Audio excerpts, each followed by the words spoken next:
To set up mobile hotspot on Samsung Galaxy A05, first we'll need to open our settings.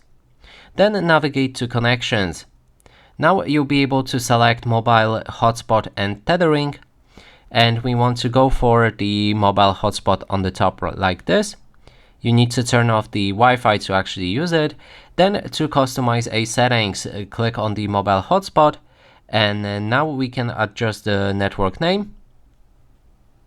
You can also change the password right here as well, or see what password is actually activated, and then we can change the band for our Wi-Fi, and also we can switch security protocol. That means if you decide on one of 3 protocols visible right here, you will be able to set up a password for your hotspot, or you can click on open, which will remove a password and make your mobile hotspot available without it. And that is everything you need to know about your hotspot.